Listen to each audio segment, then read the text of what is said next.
अभी आप सुन रहे हैं मां शीतला म्यूजिक मैथिली।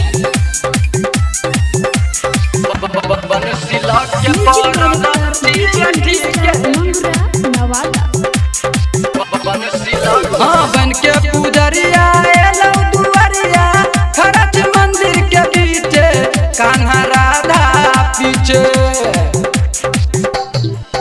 हाय बन के पुजरिया एलो दुआरिया खरच मंदिर के पीछे कान्हा राधा पीछे यो कान्हा राधा पीछे परल जीवन के पीछे कान्हा राधा पीछे परल जीवन के पीछे कान्हा राधा पीछे बनशीला के परल के पीछे कान्हा राधा बनशीला के परल के पीछे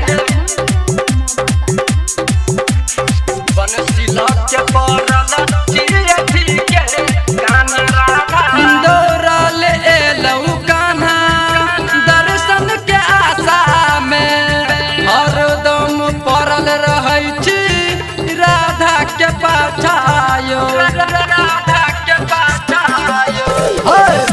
दौड़ल एलऊ कान्हा दर्शन के आशा में अपने तो पड़ल रहै छी राधा के पाछायो।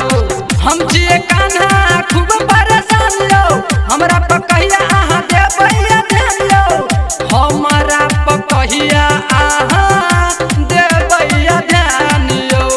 आगे तकलिया पीछे तकलिया तोरा तकलिया हो पीछे कान्हा राधा पीछे यो कान्हा राधा पीछे बनशीला के परल के कान्हा राधा पीछे बनशीला के परल के कान्हा राधा पीछे बनशीला के परल के कान्हा राधा पीछे।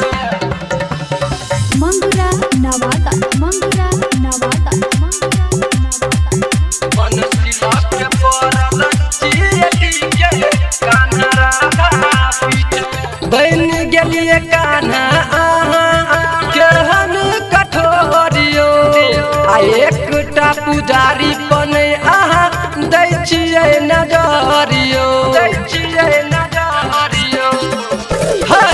बन गेलिए कान्हा आहा केहन कठोरियो आ एकटा पुजारी बने आहा दै छियै नजरियो।